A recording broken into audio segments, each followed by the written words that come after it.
just trying to put the Father over everything. I'm just trying to put the Father over everything. I'm just trying to put the Father over everything. I'm just trying to put the Father over everything. He destroys.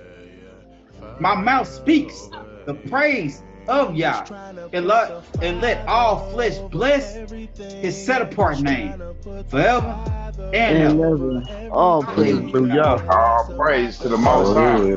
Hallelujah. Praise Man, Yah, all man. praise to the Most Praise the High, Most Praise man. High. y'all. Praise y'all. Hey, y'all nasty, boy. Y'all nasty, man. Y'all know how to get somebody's spirit jump. Hallelujah. All Hallelujah, man. I'm telling you, man. Selling they soul, liquor and dope. Letting go of the rope, young and the old, slippery slope. Proverbs 1 and 24 is the cause of our woes. We don't even know.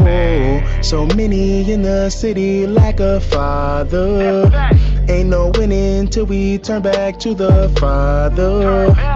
No quitting, remain willing to go harder for the Abba. You got good people out there. You still got to follow the commandments. The money come with problems and we got no way to solve them. If you got it, then you got them. Best believe that, bro. Open up the Bible, you will find yourself And inside it. this is the message which we have heard from him and announced to you, that Elohim is light, and in him is no darkness at In the all. scriptures, love life and put the Father over everything. I'm just trying to. I was thinking when actually since you said that, I was looking at Psalm 66, and that's what is going on. Just trying to put the Father over everything, yeah. Father over everything. I'm just trying to put the Father over everything. Could care less about the power. You could keep the rings. I'm just trying to put the Father over. That's when that lust kick in, man. You always got to be dealing with that fight, that daily flesh fight every day. Every Every day. day. Rules look strange to Americans. They ain't used to seeing Torah keeping people with no Satan in them. Some of us only keep the I was laws able and to our connect actions to of the one of our families elders that in brings on the Africa lemons. of the Limba tribe. Till we discover the truth in that days, we be doing something different. We follow the Abba to the T with no permission. Wrestling for blessings like he called, we on a mission. Fully understanding we're the vehicle to bring the truth to others while maintaining that Yahuwah is the engine. I don't think you heard me, I said y'all must be the engine. The Messiah came in his name, he is on one accord with him. In this land of kid, I'm always second guess doctrine that's polytheistic and not keeping the Father central. I'm just trying to put the Father over everything. I'm just trying to put the Father over everything. Could care less about the I don't think the Most High made a mistake. That's how I look at it. He knew what was going on. He knew what he was going to do. He knew how it was going to play out. You know what I'm saying? He Right on. declared the end from the beginning. So if it went like that, That's it how meant to it's go Supposed that to way. go like that. less about the power. You could keep the rings. I'm just trying to put the Father over everything. Yeah. Father over everything. Father over everything. Power, you could keep the rings. Father over everything. Yeah.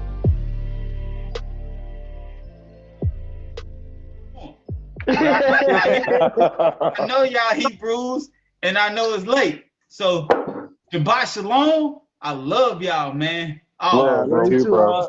yeah. love, brothers. Hey, Shabbat. All right, all Praise get to him. praise. Psalm 55 out. Okay, Psalms 55. I don't know why. 155. Okay, Psalms 55. Give ear to my prayer, O Elohim, and do not hide yourself from my plea. Give heed to me and answer me. I wonder and moan in my complaint because the noise of the enemy, because of the outcry of the wrong. For they bring down wickedness upon me, and in wrath they hate me. My heart is pained within me, and the frights of death have fallen upon me.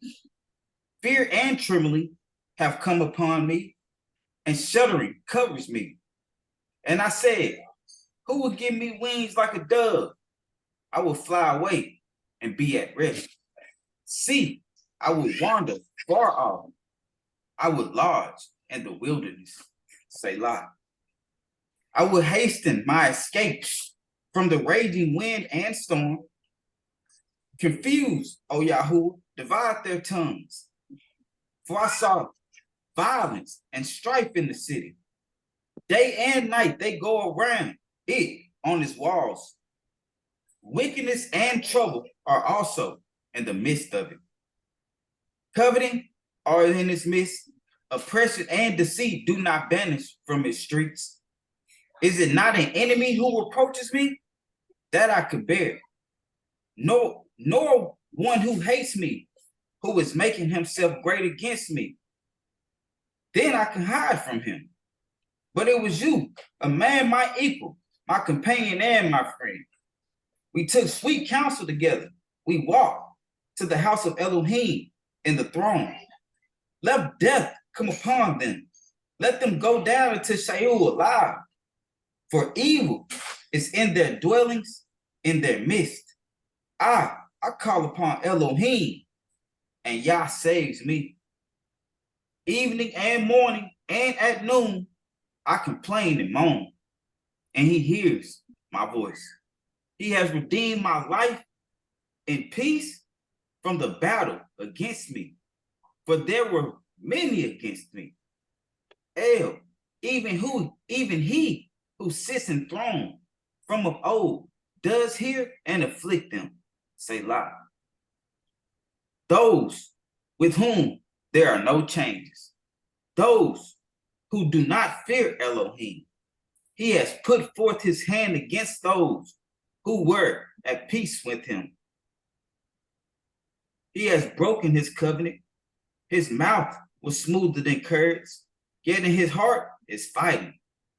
His words were softer than oil, but they are drawn swords. Cast your burdens on Yah and let him sustain you. He never allows the righteous to be shaken. For you, O Elohim, do bring them down to the pit of destruction. Men of blood and deceit do not reach half their days.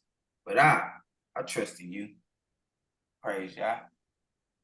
Praise, praise to the Most High. You know. Okay. So today, fellas, we dealing with Satan's fall and the battle between light and darkness. You know, I want to first say I apologize for getting out of line last week. You know, um, it's always like that. You know, when you got brothers that come together and you ain't got no leader but the Messiah. You know what I'm saying? These type of things happen.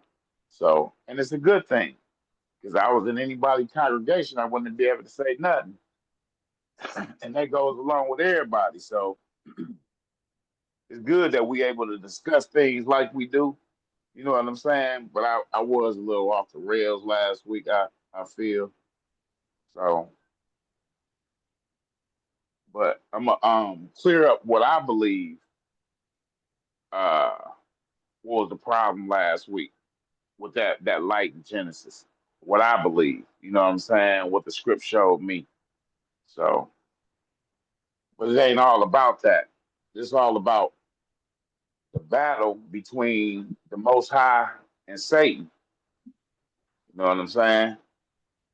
So we're gonna start it out in John chapter 13. John 13. You know, we're gonna look at the Passover. Okay. John 13, verse 1 and 2. Okay. And before the festival of the Pesach, Yahusha, knowing that his hour had come, that he should move out of this world unto the Father, having loved his own who were in the world, he loved them to the end.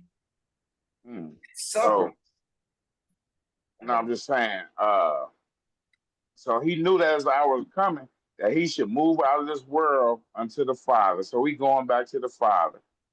Okay, go ahead.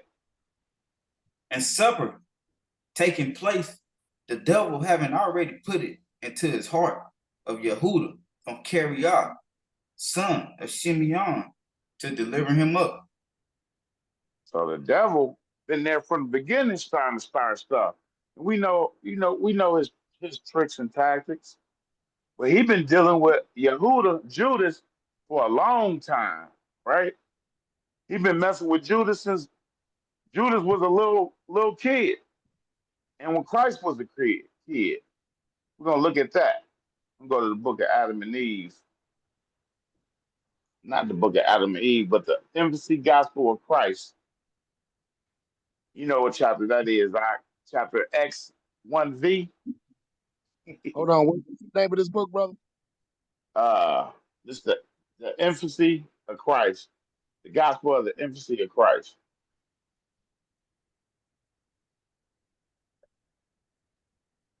Okay. Chapter X1V, basically.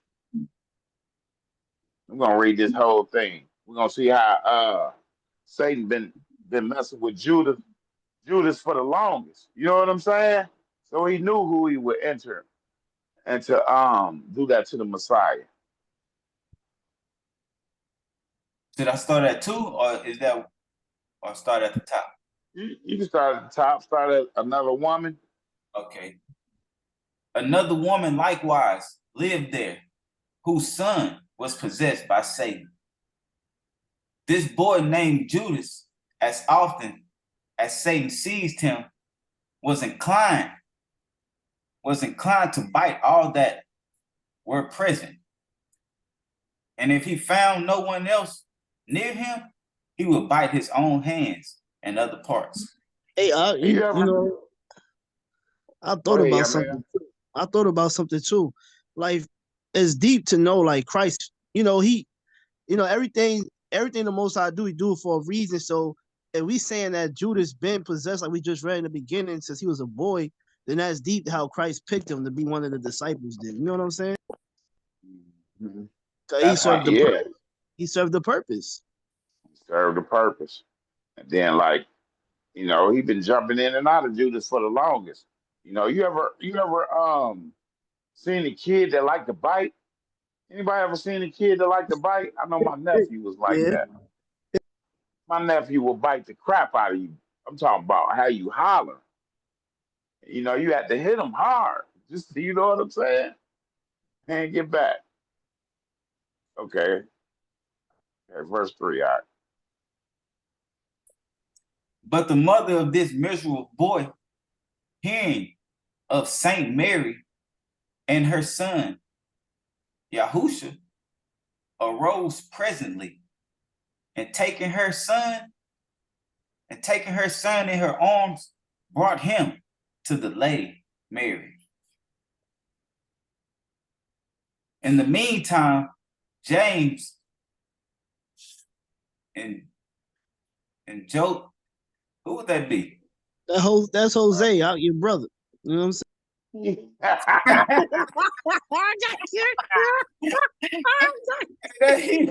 He was ready for that.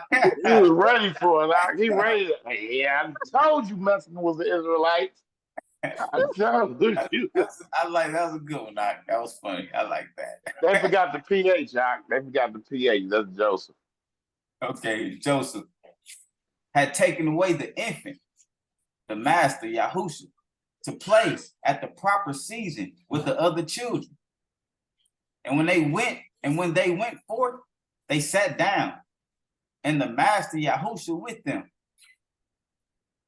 Then Judas, who was possessed, came and sat down at the right hand of Yahusha. And when Satan was acting upon him as usual, he went about to bite the master Yahusha.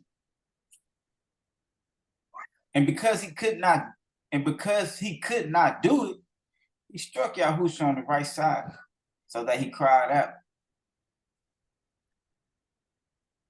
And in the same moment, Satan went out of the boy and ran away like a mad dog. This same boy who struck Yahusha, and out of whom Satan went in the form of a dog was Judas from Iscariot, who betrayed him to the Jews. At that same side on which Judas struck him, the Jews pierced, but they speared. So you know, if they hit him in that, he hit him in that side. You know, the Jews that pierced him in the side had been possessed by Satan too to do that. You know what I'm saying? Of course. Or not necessarily, but had him, the Jews who had him crucified, because I guess knowing about crucifixion, now would that be one of the acts of crucifixion? Nah, it was they only stuck him in the side to make sure he was dead. When they stuck him on the side, the crucifixion, because they had to take him down before the sun went down. So they stuck him in the side to make sure he was already out of there. Right. So that's what I'm saying. Is that just, something that was done, in general, or, did the Romans do that during crucifixion to make sure somebody was dead? It was done because he had to be taken off at the cross by sundown. I don't think that was generally done, just done because. Yeah, I heard that before. Yeah. Yeah, so they only did it just to make sure he was dead so they can bring him down, because remember that they broke the other one's legs and bones and stuff. Right, that's why I was asking that, because we already know that was a part of crucifixion, the breaking of their legs, right? Mm-hmm. And we know why that was done, so okay. All right, now we're back at John chapter 3. John 13 and 3. We're just gonna read one verse and then we going somewhere else. Yahusha, knowing that the Father had given all into his hands, and that he had come from Elohim, was going to Elohim. Now, when he said, and that he had come from Elohim, right? Let's go to Revelation 3 and 14. I know we always say that he was the firstborn of his creation, right?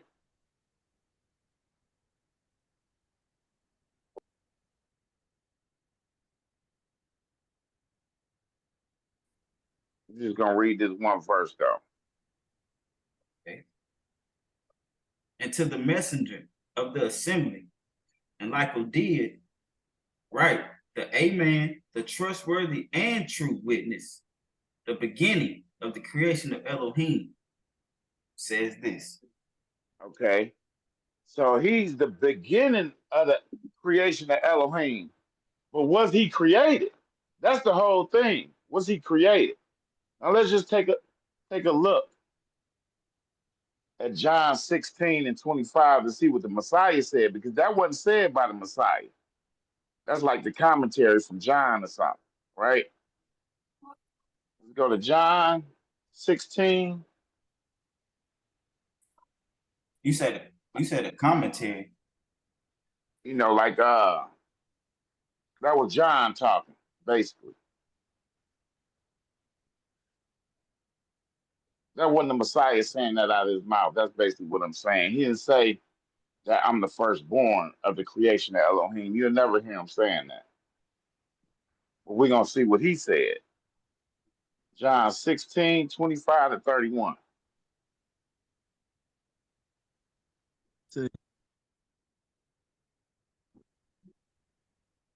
You say what up? Oh, let me take it out. Or you can read it? Oh. You can get it out. It's all good. These words I have spoken to you in figures of speech, but an hour is coming when I shall no longer speak to you in figures of speech, but I shall declare the Father plainly to you. Wait. So he's been talking to them in figures of speech, basically parables. He said, I ain't gonna speak to you. It's gonna come when you ain't gonna I ain't gonna speak to you like that. Go ahead, And that day you shall ask in my name, and I do not say to you that I shall pray the Father on your behalf. For the Father himself does love you, because you have loved me, and have believed that I came forth from Elohim. He did what? Believe that I came forth from Elohim. Came forth. What do that mean? Let's keep reading though. We're gonna see what that means. I came forth from the Father and have come into the world again. I leave the world and go to the Father. His taught one said to him, see now, you are speaking plainly and not using figures of speech. Now So we what they know that, now I just said what they say now. Now we know what? Now we know that you know all and have no need that anyone should question you. But this we believe that you came forth from Elohim. Yahusha answered them, do you now believe? So what do coming forth from me? And that's one of the things. If you create it, you mean you being created. But if you come forth, that's something totally different. I screenshotted it.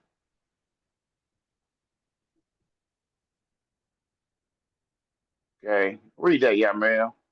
Let me see. All right. To come forth generally means to emerge, appear, or step forward from a place or situation.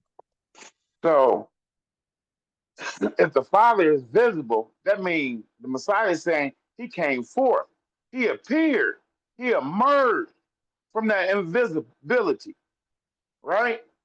He wasn't created from dirt or no substance because there wasn't no substance there for him to be created from. Now let's see That makes sense. what it, That makes sense. so let's see what coming forth from will look like. Let's see what it will look like. And we're gonna go to the Testament of Abraham. We ain't gonna read much in here, but we're just gonna skip around and get what we want about that vase, right? Oh, we got it. We're gonna be rereading this one then. Straight up. It's all good. The more we read, the more understanding we get, right? We're just gonna read 5 to 11. The Eternal began to give me. Hold on. This one chapter. Yeah, this chapter 1 of the Okay. Testament of Abraham, verse 5 to 11. Okay. The Eternal began to give me orders, making me advance by faith, without knowing how such liberation was to be realized. The first step was the convocation of all the shepherds, who, leaving their flocks, went to the Memory Oak, bringing their pastoral instruments. There were a total of 600 pastors. I ordered the jugs to be emptied, placing the oil in the jar. After fulfilling this order, I asked that each one take the wool of a sheep, missing it with the oil from the jugs. After these things, Yahuwah commanded me to take a large vase of clay, filling it halfway with olive oil. At the end of this task, the Most High commanded me to make a long wick of wool, curling half in the oil and leaving the other part held on top of the vase. After these things, Yahuwah ordered me to light the fuse with the fire of the altar. As I approached the sacred fire that still burned on the morning sacrifice, a small flame jumped towards the fuse, and little by little it was feeding on the oil until it became a flare that could be seen from afar. So that fire on the altar represents the Most High. And that fire that went on to that wick is coming from that fire. and you see that fire still there. And that's what I mean by coming forth from. That's what he's talking about when he said, I come forth from the Father, because he's the same essence as the Father. He's just a visible image of the Father. Now, let's go to chapter 3. Just gonna read the highlighted parts I got, Yamel. All right. Then I began to meditate on that flame that that my bad, that accompanied me with its brightness and heat. I seen the other highlight up top. I got confused. I'm gonna go from Okay, beginning. now. Then I'm gonna go from beginning. Then I begin to meditate on that flame that accompanied me with the brightness and the heat. I was used to seeing the sacred fire enthroned on a great altar of stone in the midst of the praises of many pastors, among whom I stood out as a teacher and priest. So he meditating on this flame. Now hit this other highlighted part. All right. I had learned since childhood to revere the secret for fire, believing that That it was sacred a fire. visible revelation of Yahweh, the great invisible Elohim. Until then, I saw it as a unique and individual fire. Now, by transporting in a humble jar the flame that had come off the altar, my thoughts stirred with the emergence of a new concept about the Creator, the concept of a suffering Elohim who is able to part with the great Yahuwah, represented by the sacred fire, to accompany the sinner in his journey. Okay, you see, you remember that vase? If y'all read this vase story, Abraham had to carry this vase around with him, and he was being careful with this vase so that the flame wouldn't go out. You know what I'm saying? He was doing what he could. You know, you can equate that to trying to stay on that narrow path through all this you know going through this life, because it is hard. You know what I'm saying? And he trying his best not to let that flame go out. So just like we try our best not to let that fire of the most high go out within us. Y'all understand what I'm trying to say right there? Like saying like being like Christ, right?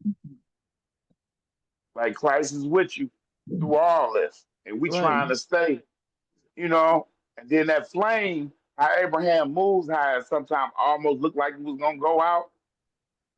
Mm-hmm. Yeah, so it's just like, it represents us walking this life basically with Christ on our shoulder. Like you say, Christ being the head, right? When the scriptures say Hmm. that the Most High is the head of Mashiach, and Mashiach is the head of man. So you gotta have Right. to say, right on. Okay. Now that 5 words highlighted, Yamel. Suddenly, I was reminded in my mind that the little flame that had come off the sacred fire was a representation of the Messiah, who will part with the great Yahuwah to be the Elohim with us, companion in all our journeys. Upon this conviction, the flame rejoiced, becoming brighter and hotter. Hmm. So that's the same thing. So that's what I mean about coming forth from. You know what I'm saying? He didn't create the Messiah. The Messiah came forth from him with that same essence. For All sure. right, now let's jump back to John chapter 13 and continue. John 13. We can read 3 again. We're gonna go all the way to 17.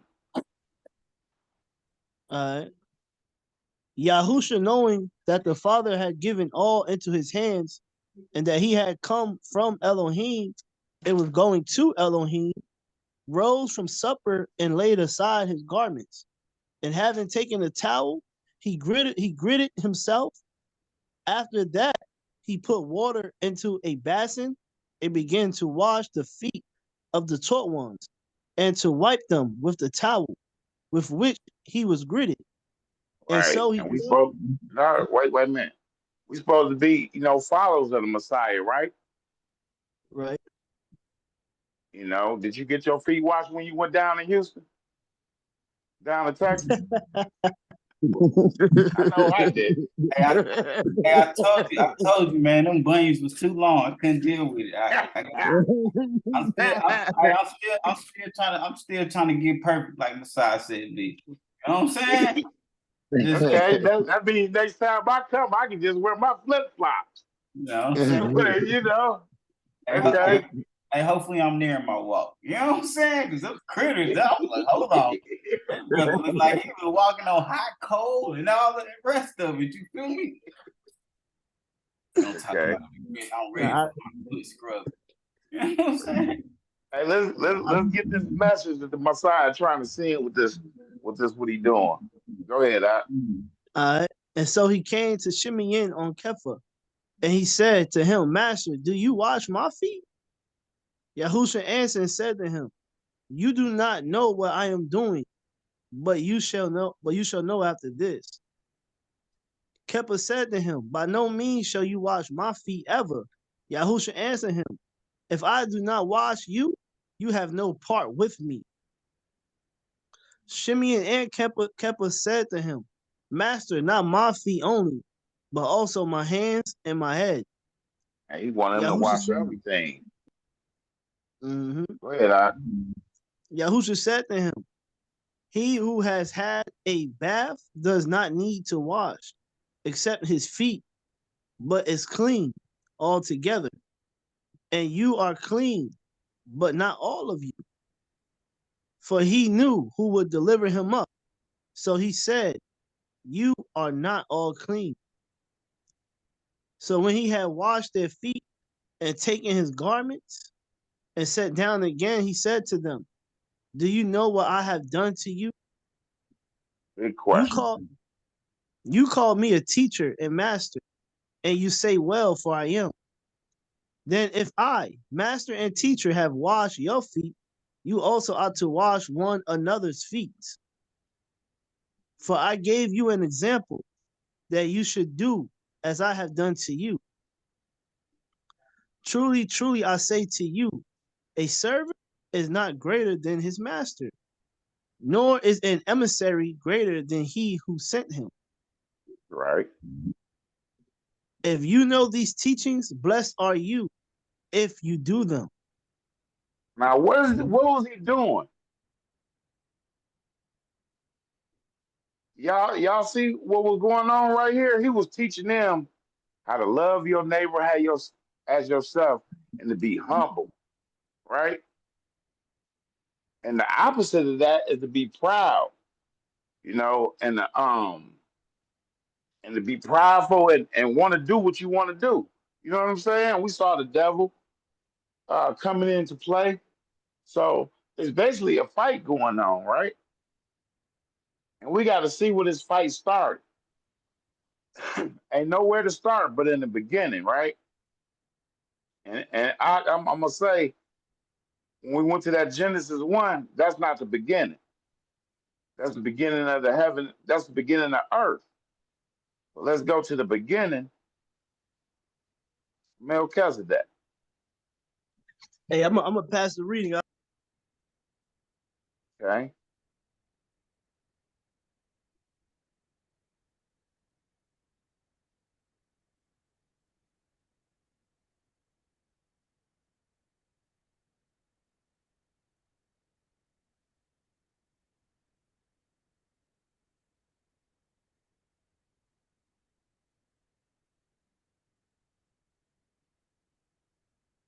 Okay, here we go.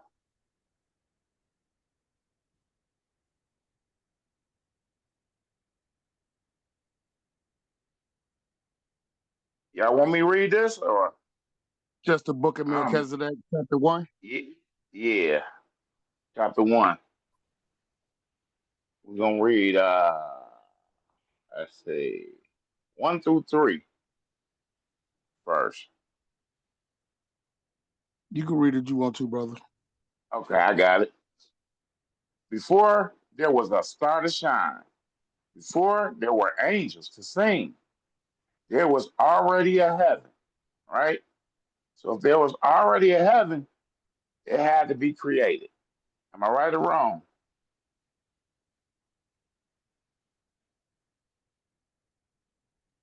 Yes, sir. Okay. The home of the eternal, the only Elohim, perfect in wisdom, love, and glory.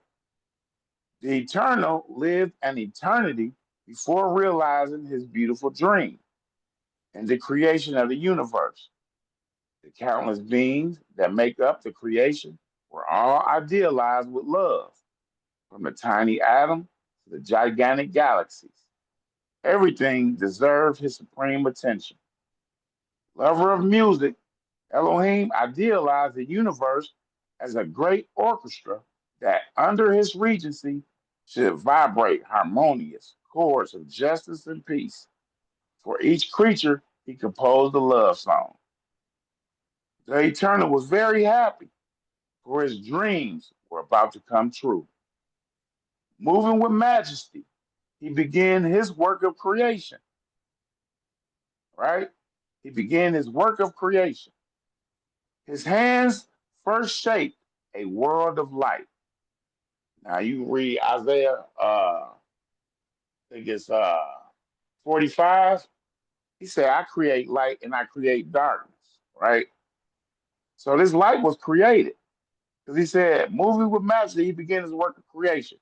His hands first shaped a world of light, right? So the Messiah had to be there already. That's my thing. He came forth from Elohim. Right. And on him, I agree with that that he come forth from the Most High. But I just think we just getting, because if I could say I brought forth a child, I can say that. And in the same way, I could be talking to somebody and I say, yeah, I created 5 beings. You know what I'm saying? It's like right? I see. I agree with he's brought forth from the Most High. But like we read, it said the Most High is light. And he gave us light. So he brought forth this same light, this light that he is a representation of, he brought forth. Okay, what I'm saying is that you said Go the ahead. Most High is I light. go ahead. Go. And then what I'm saying on that end, the Most High said He created light, because if He created light, He brought that it light forth. couldn't have been the Messiah. No, He didn't bring forth light because He said He come forth from the Most High. So if He come forth from the Most High, and then He said that none was created without Him, then He the Messiah, the one created this light. Well, and then like I said, we'll get stickly on when you say that was it said a revelation of John, and it said the Amen, the trustworthy, the true witness, the beginning of creation of Elohim says this. He's the one speaking. John is just a revelator. He's just the one jotting it down, just like all the other prophets. The Most High was speaking through these prophets, right? And they just wrote it down. Same thing. But go ahead. Right, but I don't think that was the Messiah coming out of his mouth saying the beginning of the creation. You know what I'm saying? Because why would he say the beginning of the creation of Elohim when he said out of his mouth what he said was I came forth from Elohim. And that's why I said I think we just being stickler on the definition of brought forth and created. But it's all Okay, good. that's all good. To me, the definition is 1 and 1 in my eyes. But go ahead. Okay, and the reason I say that because light was created. You know what I'm saying?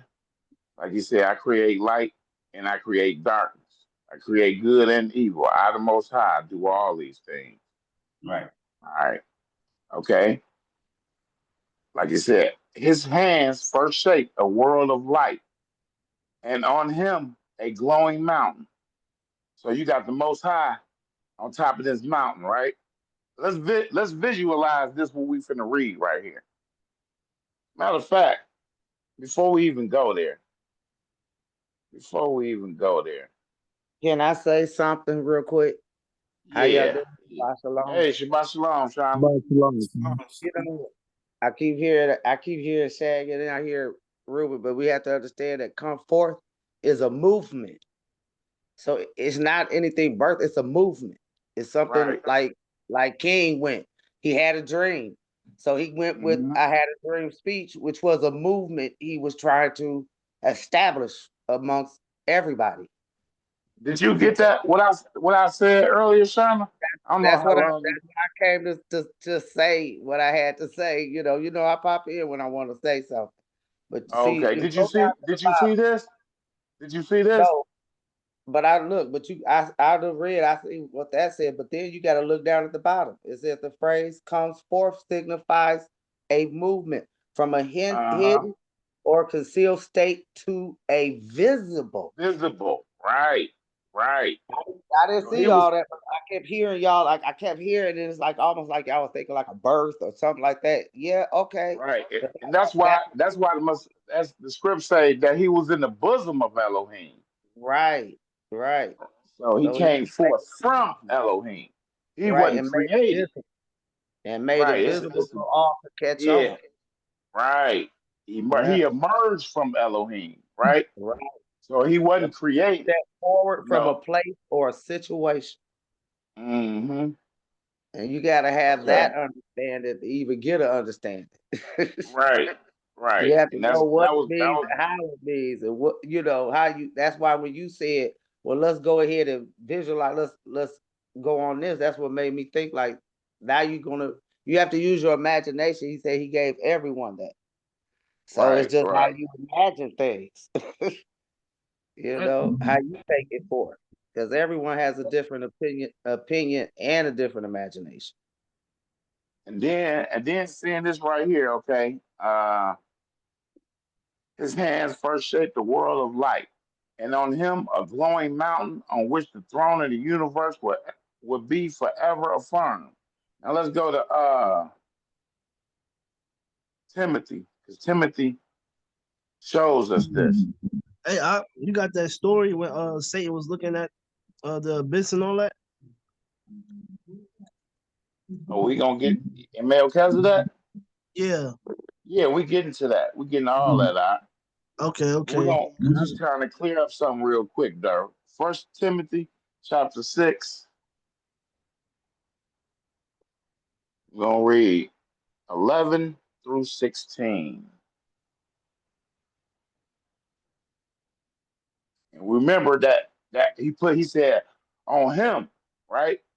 He first created a world of light. Let's look at that light. Go ahead, Art. You want me to hit it? Yeah, go ahead, Art. But you, O man of Elohim, flee from all this and pursue righteousness, reverence, belief, love, endurance, meekness. Fight the good fight of the belief. Lay hold on everlasting life, to which you were also called and have confessed the good confession before many witnesses. In the sight of Elohim, who gives life to all, and the Messiah Yahusha, who witnessed the good confession before Pontius Pilate.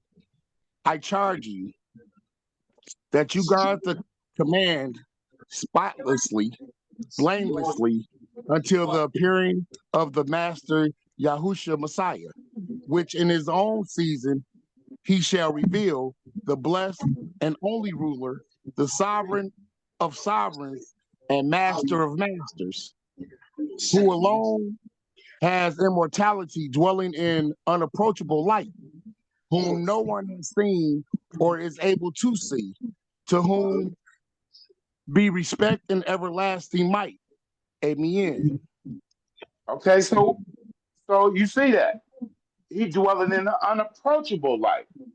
That's the light he created. When he said on him, right?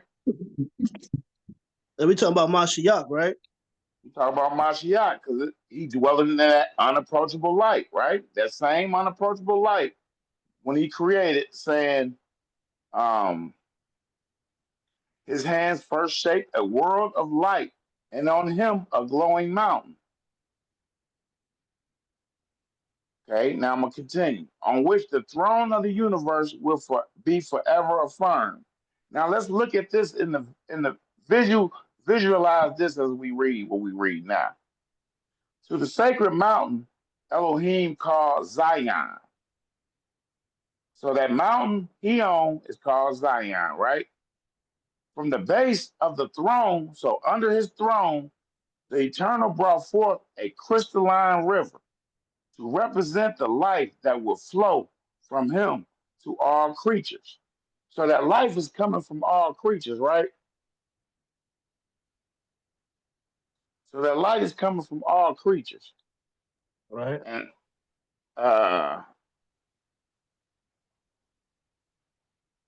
I mean, wait a minute, my bad. To represent the life that will flow from him to all creatures. And then from there, from all creatures, let's go to Ephesians. Ephesians chapter 4. We're gonna read 1 through 6. You wanna hit this too, Jermaine? Yeah, I had Okay. Ephesians 4, 1 through 6. Yeah. I call upon you, therefore, I, the prisoner of the master, to walk worthlessly of the calling with which you were called, with all humility and meekness, with patience, bearing with one another in love, being eager to guard the unity of the Spirit in the bond of peace.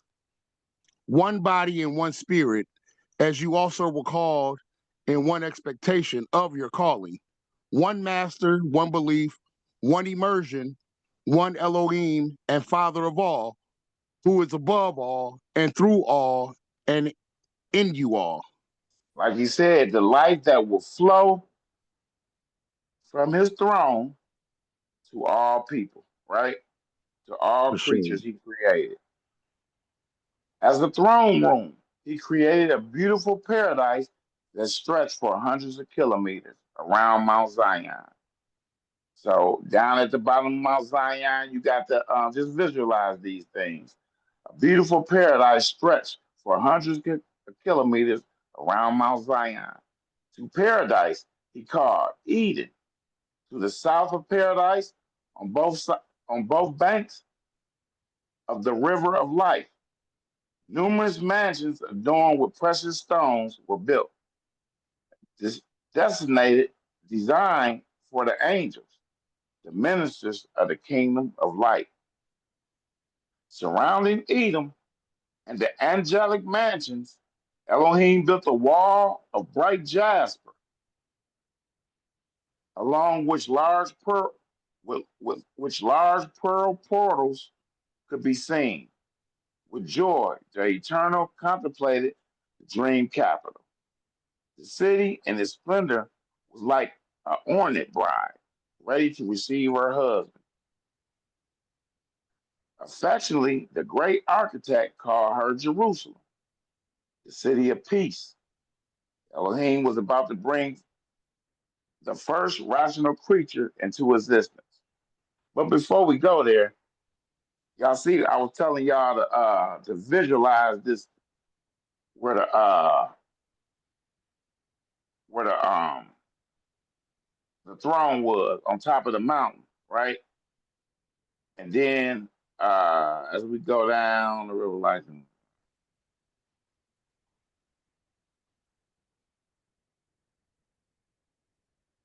okay, right here, we're at the top of the screen.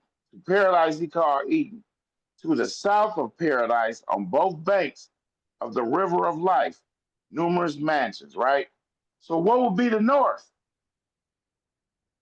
The north would be where his throne is, right? And that's what Satan said, where he gonna be in the congregation sitting on the sides of the north. Y'all remember that script? Yeah. So Satan wanted his throne up where the Most High throne at, right? The Most High throne is that in the north. I just wanted y'all to see that. I was gonna draw some pictures, but I know my drawing ain't all that good. You know what I'm saying? Okay, let's get back to it. 5, Surrounding Eden and the angelic mansions, Elohim built a wall. Okay, 6. Affectionately, the great architect called her Jerusalem, the city of peace. Elohim was about to bring the first rational creature into existence. He would be a glorious angel among all the most honorable, adorned by the shine of precious stones. That angel will live on Mount Zion as a representative of the King of Kings before the universe. So Satan was supposed to be the one up there. You know what I'm saying? With much love, the Creator began to mold the firstborn of angels. All wisdom applied when forming it, making it perfect. He tenderly granted his life, the beautiful angel, as if as if waking from a deep sleep, opened his eyes and looked at the face of his author. With joy, the Eternal showed him the beauties of paradise, telling him of his plans, which were beginning to materialize. When he was led to the place of his abode next to the throne, that's where he wanted to be, right? Like he said, I'm gonna be at the sides of the north. The Prince of Angels was grateful, and in a melodious voice sang his first song of praise.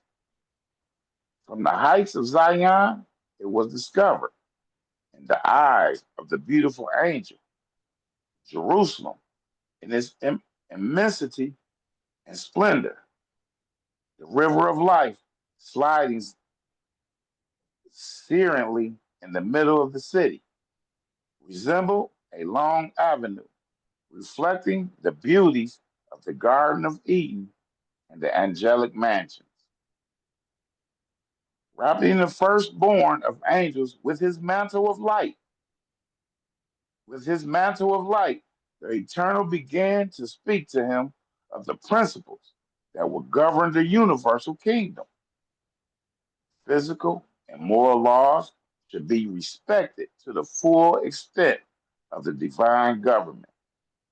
Moral laws were summoned up in two basic principles: to love Elohim above all things and others as himself. So this was the first command, right? The same command, like the scripts say, the Most High don't change. Each rational creature should be a channel through which the eternal could shed other life and light. That way, the universe will grow in harmony, happiness, and peace. And so you see how the Most High put it to be? Each rational creature should be a channel through which the eternal could shed other life and light. That's just like us, right? I done learned something from each one of you brothers. You know what I'm saying? And I hope y'all done learned something from me. You know what I'm saying? And Right. that's the way it should be. That way the universe will grow in harmony, happiness, and peace. In the kingdom of Elohim, laws would not be imposed with tyranny. The subjects would be free. Obedience should arise spontaneously in the gesture of recognition and gratitude. In that realm of freedom, disobedience will also be possible.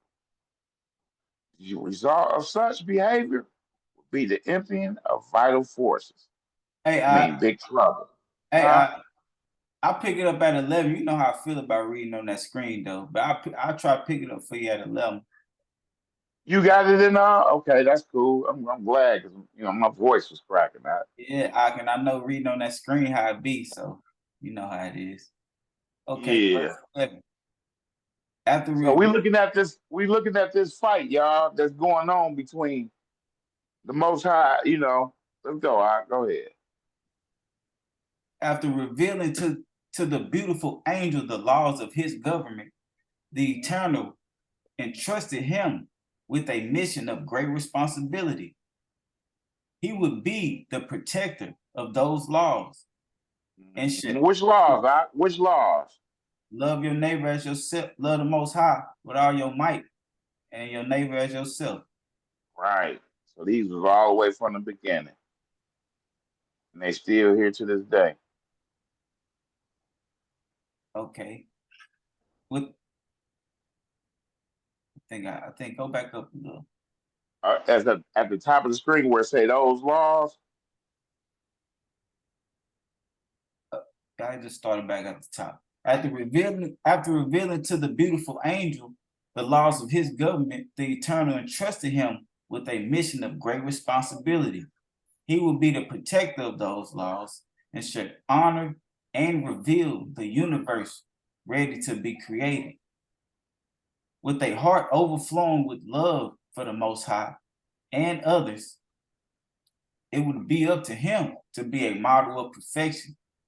He would be Lucifer, the bearer of light, the prince of the angels, grateful for everything.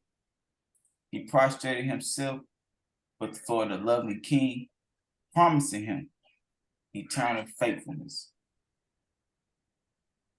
The Eternal continued his work of creation, bringing into existence innumerable hosts of angels, the ministers of the kingdom of light.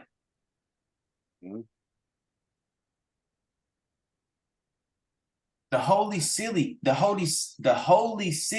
was populated by those radiant creatures who, happy and grateful, joined the voices in beautiful songs of praise to the Creator, the Most High.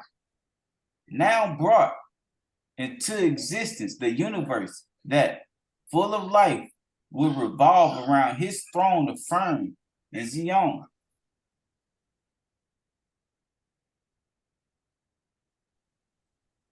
Accompanied by his ministers, he set out for the great accomplishment.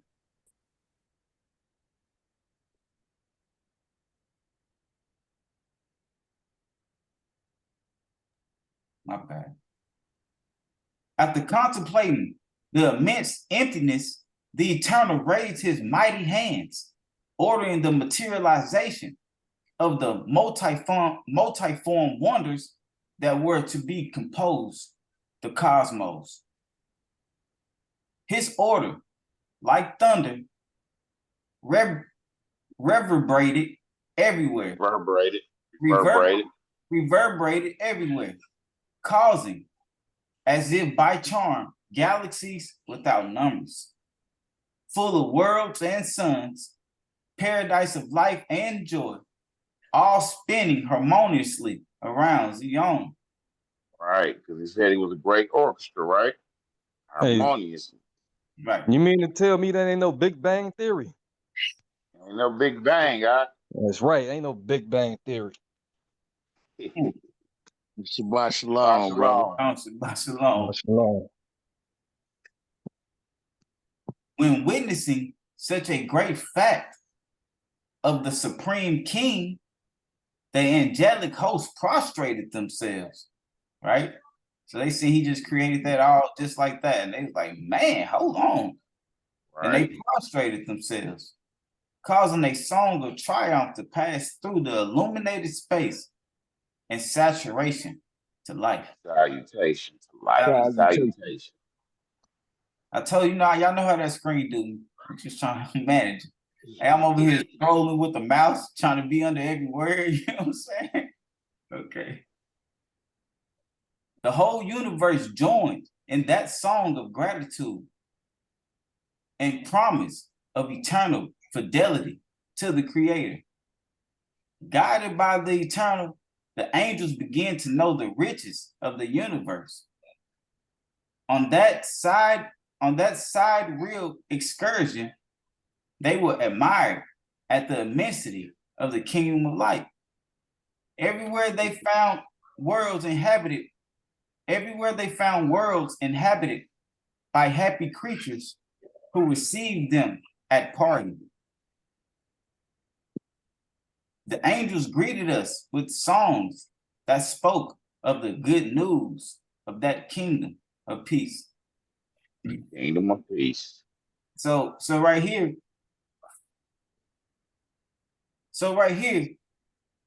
when I heard brothers say, oh, you know, if it was aliens, the Most High would have told us about it. Is that what that's talking about? It said that they went on sidereal excursions. And saw creatures inhabiting other worlds, found worlds inhabited by happy creatures. Because Satan had deceived them to come, hey, go on earth. You know what I'm saying? When you think about it like that. Yeah.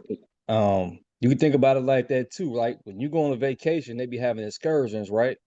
And they take you on the excursions where you can go see the deep waters and skydive and see all the beautiful creation that the Most High made, right? So look at that, when he made the cosmos and all that stuff, the angels are sitting right there checking out that sidereal excursion, man, and they was admired by it. Admired by it, right? Like, that's beautiful. Yeah. Oh yeah.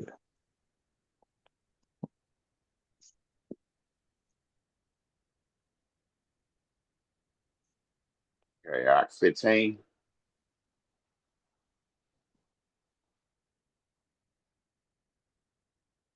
Yeah, I go on and get it. As precious as life, the freedom to choose. Hey, my bad. Kids, man, I had to go get them. All right, where we at? My bad. 15. Okay. As precious as life, the freedom to choose through which creatures could show their love for the Creator required proof of faithfulness. With the purpose of revealing it, the Eternal led the host through the illuminated space until it reached an abyss of darkness that contrasted with the immense brightness of the galaxies. In the distance, that abyss had revealed itself insignificant in the eyes of the angels, like a spot without light. But as he approached, he showed himself. He showed himself in his enormity. Talking about the earth. It showed how big the earth. I'm big. That's a lot of darkness over there. The Creator, who at every step revealed to the angels the mysteries of his kingdom, was silent there, as if keeping a secret for himself. The darkness of that abyss consisted in the test of faithfulness. Turning to the host, the Eternal solemnly affirmed, all the treasures of the light will be open to your knowledge, except the secret hidden by darkness. You are free to serve me or not. Loving the light, you will be bound to the source of light. That sounds like it had a free will too. Basically. Yeah, they have free will. Most High, that's why Satan transgressed, because he had free will, right? Right. It was up to him to choose. Well, we're gonna see that anyway.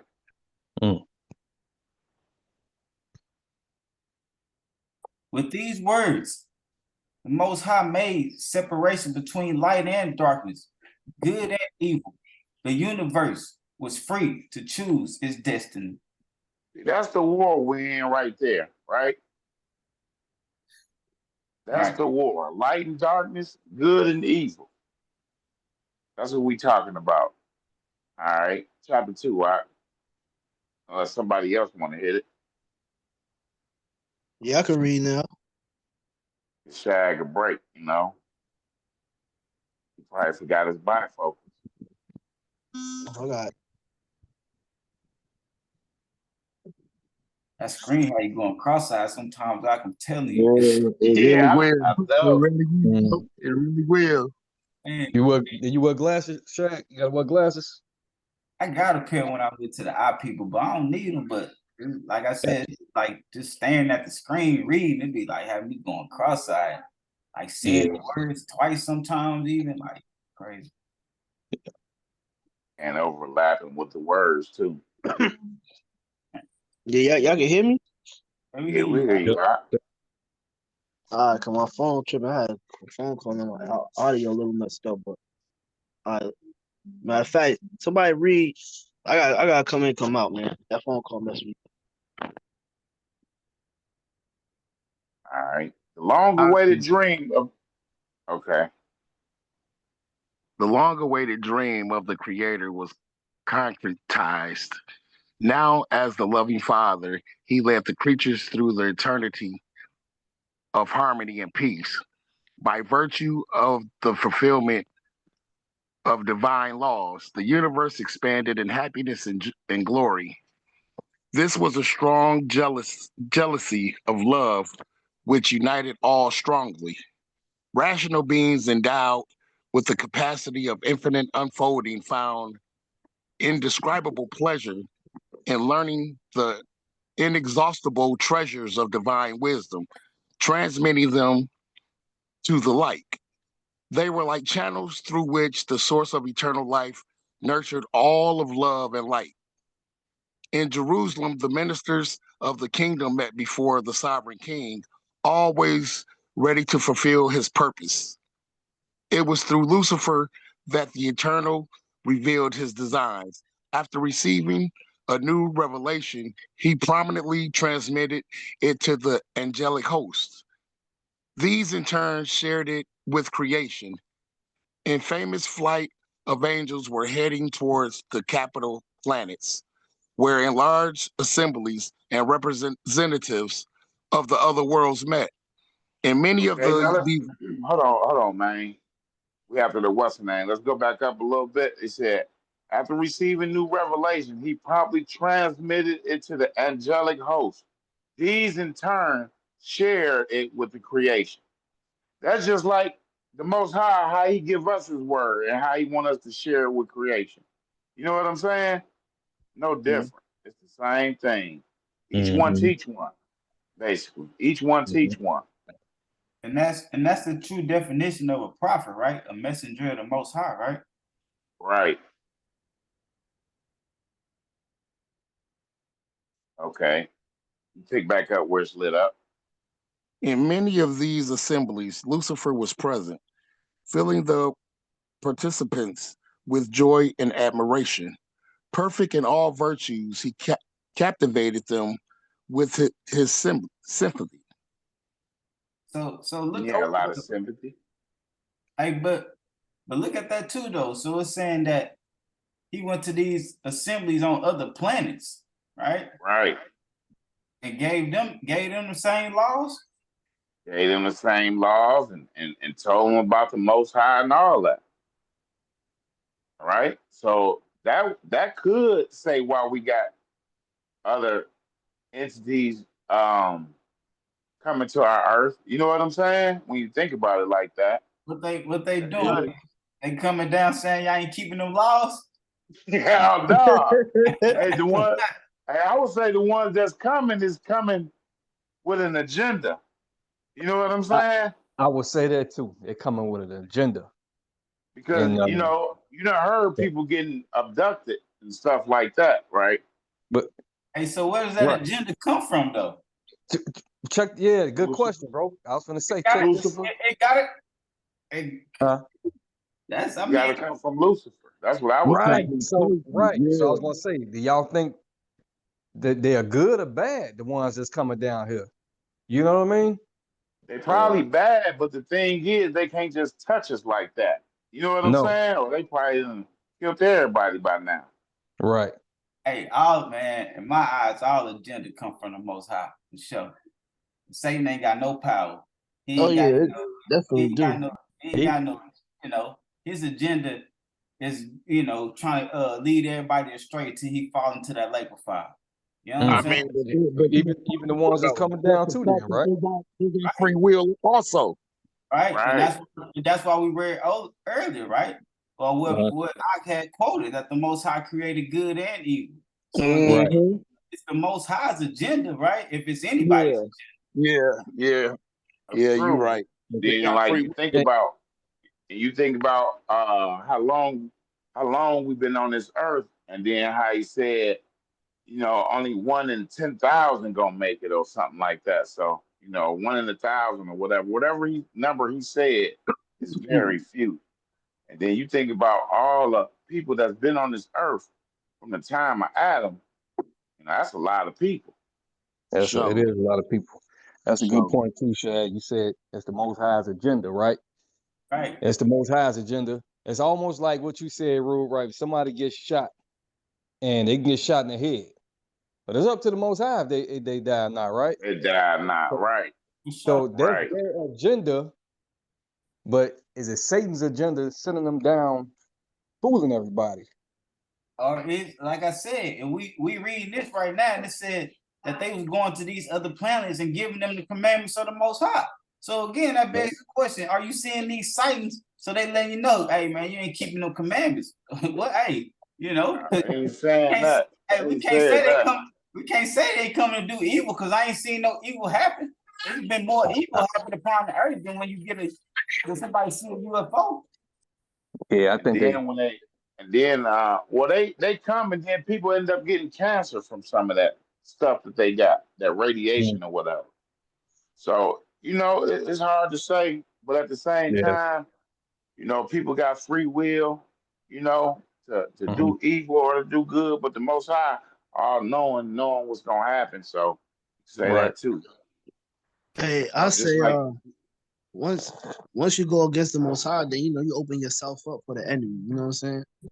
mhm. If you go against the Most High so much, it's like it says, seek the Most High while he can be found. Sometimes you can send a sin that'll turn the Most High away, because Most High, it says, how to keep the sinner to the day of judgment. Now you think about Pharaoh, he hardened his heart. So You gotta be under that protection. And I want to just bring up a quick point. Like they talked about, the stories about people that say they got abducted, and they might say Jesus. You know what I'm saying? But then they say like the aliens, they get scared and stuff like that too. So right. I was gonna mention that, and because it was a story. Real quick, I want to get off topic. It was a story when they came to this lady's house, and they was talking to her about another gospel, and she said, "I know Jesus," and they said, "Oh, we know Jesus too," and they left. They took off. Well, there you go. That's their agenda there. I don't know about no abduction stories. You feel me? I was just posing a question. That's it. Yeah, it's good. Yeah, I understand. Okay. All right, verse 3. Yeah. No other angel was able to reveal like him the mysteries of the Eternal's love. The universe, feeding on the source of life, expanded into an eternity of perfect peace. Obedience to divine laws was the foundation of all progress and happiness. Although aware of free will, the desire to depart from the Creator had never risen to the heart of any creature.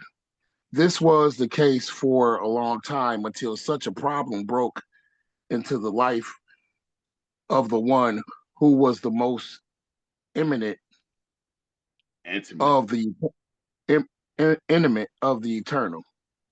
Lucifer, who had dedicated his life to the knowledge of the mysteries of light, was gradually attracted to darkness. The king of the universe, in the eyes of whom nothing can be covered up, sadly accompanied his steps on the downward path that leads to death. At first, a small curiosity led Lucifer to approach the deep abyss. Contemplating it, he began to investigate the reason for not being able to understand its enigma. Returning to his place of honor next to the throne, he prostrated himself before the divine king, begging him, "Father, let me know the secrets of darkness, just as you revealed the light to me." At the request of the beautiful angel, the Eternal, with an expressive voice of sadness, said, "My son, you were created for the light, which is life." Convinced that the Creator would not reveal the treasures of darkness, Lucifer decided to understand the riddle for himself. He was judged qualified for so much. With this sad decision, the Prince of Angels allowed a spot of sin to arise in his heart that could be a catastrophic to the universe, that could bring a catastrophic to the universe. Only Elohim knew what was going on in Lucifer's heart. The angel who had been created to be the bearer of light was divorcing in thoughts of the kind creator who, in an effort to prevent disaster, begged to remain by his side. A tremendous struggle began to lock inside. The desire of knowing the meaning of darkness was immersed, yet the pleas of that loving father, whom he did not want to lose, tortured him. Seeing the suffering of his altitude caused the creator Suffering that his attitude caused the creator. Yeah. suffering of his my fault of his attitude caused to the creator. He sometimes showed repentance but fell again. Before creating the universe, Elohim had already foreseen the possibility of rebellion. The risk of granting freedom to the creatures was immense, but without this, without this gift, life would be meaningless. The Eternal did not want to reign over robots programmed to do only his will. He wanted obedience to be the result of recognition and love, so he decided to take the big risk. Although he That's continued, Now that's like I said, the Eternal did not want to reign over robots. That's why we got free will. You know, he don't want us to be. You know, I wish I didn't have free will. You know what I'm saying? Just Uh-huh. me personally. Hey, can we see that number 6 real quick? Man. And it said, the desire to know the meaning of darkness was immense, yet the pleas of that loving father, whom he did not want to lose, torture him. It says, seeing the suffering that his attitude caused to the creator, he sometimes showed repentance, but fell again. And that you see, like it said, remember how Christ said, for example, if you look upon the woman, that you commit that sin inside already. So this is so it's like Right, because Satan didn't yet, he didn't do anything yet, but it's all inside of him. So it said that he fell. You know what I'm saying? Right. And he had to right. repent because of Good that. point. Yeah. Now we get more understanding when the scriptures say a righteous man's falls, right? 7 times but get back up, right? Because we see in the fall, it starts within you, iniquity, right? You might see something in the store and you look at it and have a lustful thought, right? That's a fall, right? It happened within you. Good stuff, brothers. Good stuff, man.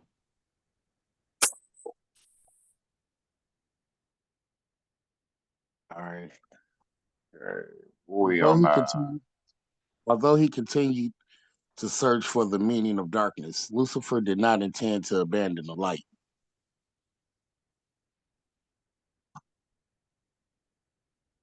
He struggled to reach a combination between those parts that in the eternal kingdom coexisted separately. Finally, with the feeling of exaltation, he conceived a deceptive theory, which he intended to present to the universe as a new system of, of government, superior to the Eternal's government.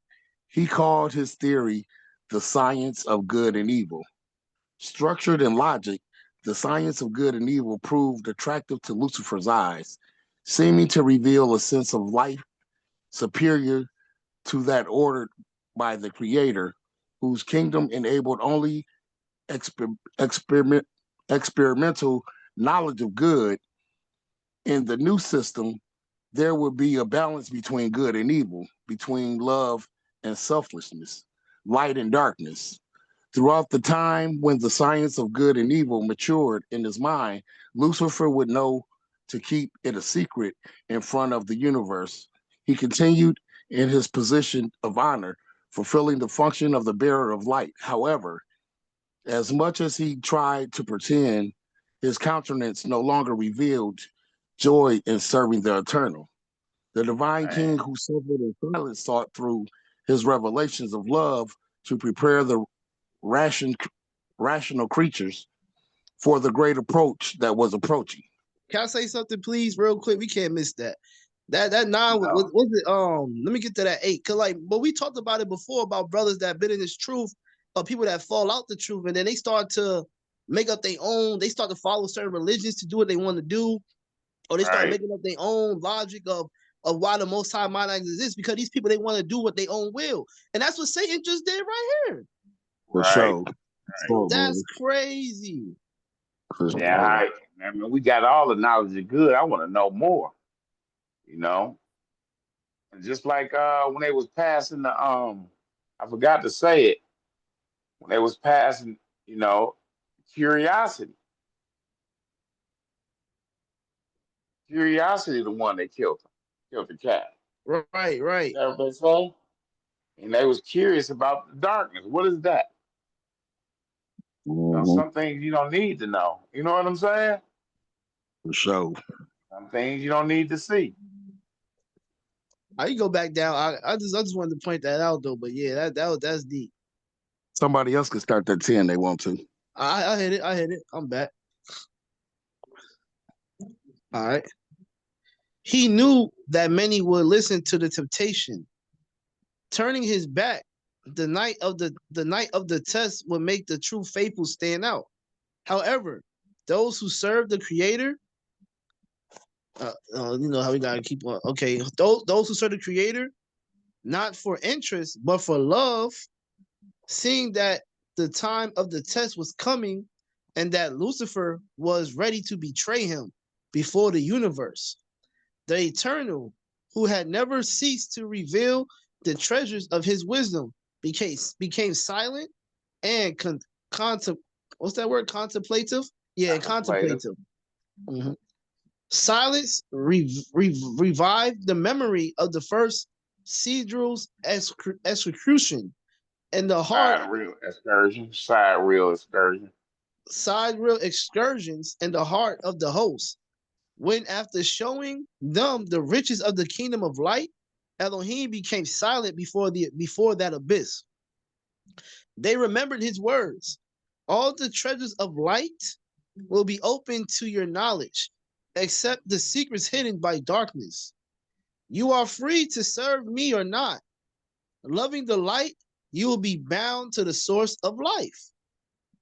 Lucifer, who he had begun to covet the throne of Elohim, covet. Lucifer, who he had begun to covet the throne of Elohim, so he wanted to be like the Most High, right? Yeah. Inquired about the motive of his silence. The Creator, contemplating it with infinite sadness, said, "The hour of darkness has come. You are free to carry out your purpose." You know what? We seen this with Judas, right? He said, "All of you are not clean," right? Right, but one of you are dirty. And then he told Judas, go on, do what you're going to do quickly. So we seeing it, ain't nothing new under the sun. We seeing it again. We seeing it in the beginning with Lucifer, right there, right here. Same thing. Seeing that propitious moment. What's that word out? Propitious. Propitious. I think it's propitious. Propitious. All right. Seeing that propitious moment for the propagation. Propagation.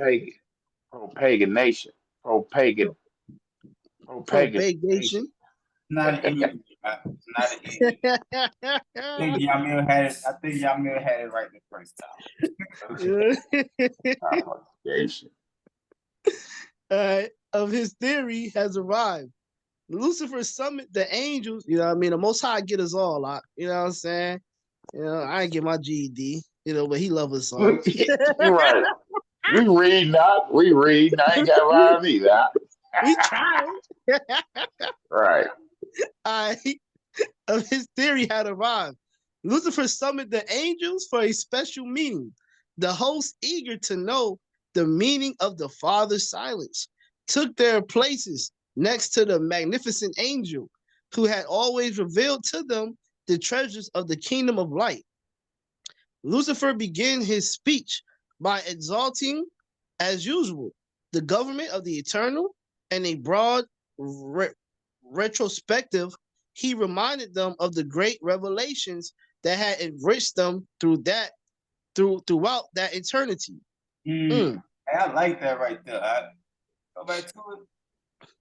When you say the hosts are eager to know the meaning of the Father's silence, right?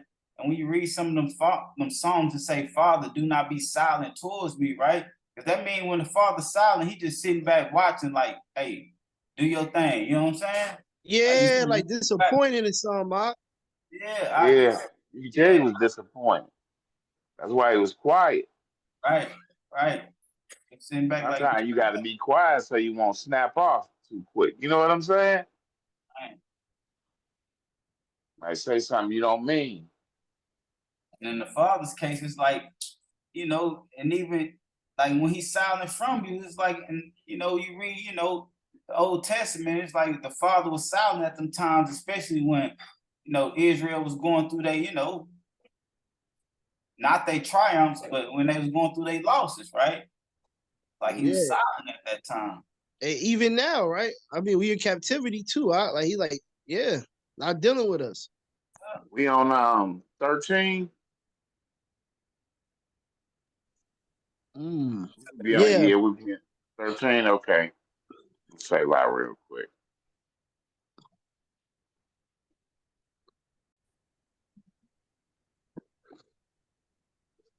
Back to it. 13. Yep. 13. All right. The divine silence presented him as being the indication, indication that the universe had reached the fulfillment of knowledge. Sorry, the fullness of knowledge that came from the light. Silently, the eternal paved the way for the understanding of mysteries, not yet dreamed, kept until then beyond the limits of his government. Surprised the host, learned of Lucifer's experience of darkness.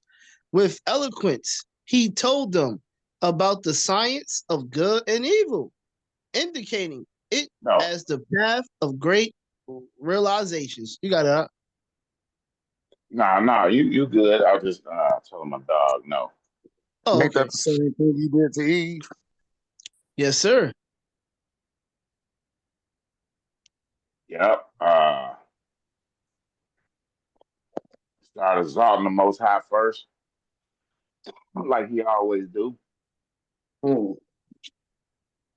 Oh, he was saying he did that to Eve. When number right here it says, surprise the host, learn of Lucifer's experience of darkness with elegance. He told them about like we talked to Eve with elegance. He told them about the science of good and evil, and that's that tree. You know, you could be like the Most High and all that. He was spitting in Eve's ear. Yep. And the key word they use right there, the science, right? The science.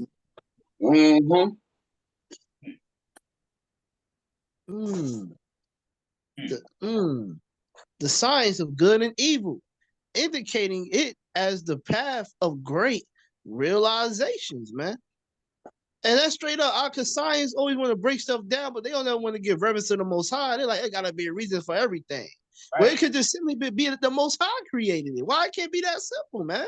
Right. And you gotta make it difficult. And scientists, quote unquote, come up with what? Great realization, right? The greatest. Like Adam said, the Big Bang Theory. Big Bang, right? The scientists, right? This is a great realization we want to tell y'all about, you know? And then even that's madness because it's like, okay, well, what created the bang then? And then when you think about what created the bang, well, who created the thing that created the bang? You know what I'm saying? Yeah. And we read that. We just read that though, right? Straight up. The effect of his words was soon felt throughout the universe. The question was decisive and explosive, generating discord for the first time. Right. Rational beings. Disagreeing and agreeing. Yep. Rational beings and their tests would have to choose to remain only with the knowledge of the light, which Lucifer claimed to have reached his limit, or venture into the knowledge of the science of good and evil. So, you must have had some people there like, man, I'm good with just knowing good. You know what I'm saying? They have some people there like, Right. Dad, there's more to it. Are we truly, then have some angels probably like, do we truly got free will and we can't be with the darkness? You know what I'm saying? Mhm. That was the whole thing. Because some people just want to know everything. You know what I'm saying? Right, And right. I that's just what want to mess up know. that. I just want to know. Mm-hmm. Want to know And then for it. Got nothing to do with you. got nothing to do with you, man. And then a lot of people don't want to believe in the Bible. I hear people that come to me and they try to make excuses. Well, the Bible was here to control us, and it's here to you like a slave. Like, well, look, man. Paul said, he said, I'm a slave to the master. What's wrong with that? You know what I'm saying? And then also the Most High already told us that everything ain't meant for us to know. People they be getting mad like, oh well, there's other stuff. But even the Most High himself said that certain things that his ways is higher than our ways. He says that. He said that the secret things belong to him. Right. And whatever he reveals to you belongs to you. There's nothing wrong with not knowing everything, but that probably was the fight, though, man. Sometimes we just want to know too much. It just can't be simple. All right, where we at? At the top where it say in the beginning, In the beginning. first Yeah, I line. see it. In the beginning, the angels debate at the question. Then afterward, the entire universe put to the test. It seemed that the science of good and evil was to take away most of the creatures, right? Yeah, so we're talking about how little by little, many who at first got soaked with the theory woke up from the illusion of it, reaffirming their fidelity to the kingdom of light. Right. They like, nah, forget that. Straight up. At the end of that conflict, which dragged on for a long time, a third of the stars in the sky were revealed next to Lucifer. And the rest, Read that in although shocked, Revelation. what's that up? You can read that in Revelation where a third of the host of the angels went with them. Mm-hmm. And the rest, although shocked by the test next to the eternal, they like, man, he must crazy. Right. Right on. The science of good and evil was proclaimed by Lucifer as a new system of government. But how to exercise it? If the eternal, man, that's straight up though. I had to go back. Like they said they were shocked. This is like how we get shocked when people say the madness they say. We like, what? Right. Straight up. What are you talking about? You know what you're Right. saying? Know what you saying? So that's a good way to say that they were shocked. Like, man, the science of good and evil was proclaimed by Lucifer as a new system of government. But how to exercise it if the eternal continue to reign in Zion? They Like, need to find a way. how we gonna get this plan if the Most High still there? We need to get them Right. away, get them out of there. Go ahead. They need to find a way to get him out of there. The council formed by the rebel angels began to deal with that. They decided finally to request the throne for a certain time in which they could demonstrate the excellence of the new system of government. Now that's bogus, ain't it? Mm. Hey, can we get the throne for a minute? That's crazy. He created But, you. Now you asking him, let me get your spot. in case it was approved by the universe, the new system would be established forever. Otherwise, the dominion will return to the creator. Thus, Lucifer, accompanied by his host, approached arrogantly before that suffering father, making such a request. Let that pride out. He was arrogant. Yes, You know what that I'm saying? pride. Such a request. Arrogantly. No respect. They'll get no respect. No respect. Hey, you can scoot it up a little bit. The Eternal was not ambitious. He only wanted good for his creatures. If the science of good and evil really consisted of a greater good, it would not oppose its implantation. Yielding the throne to its defenders, more he knew that his path would lead to the unhappiness and death. Moved by his protective love, the Creator disregarded the request of the rebel host, who turned away enraged. Mad. He ain't Mm-hmm. gonna give it to us. We can't even get the throne for an hour. For an hour? When the throne was denied, Lucifer and his hosts began to accuse the divine king, claiming to be his government of tyranny. They claimed to be his permanence Permanence. on the throne. That's the next word, right? Permanence. Yeah. Yep. On the On throne. the throne. The most obvious demonstration of his, and that's why I'm trying to say. When these people that say, "Oh, you believe in the Bible," they try to say the government of tyranny. Same thing. You know what I'm saying? Oh, it's control. You control.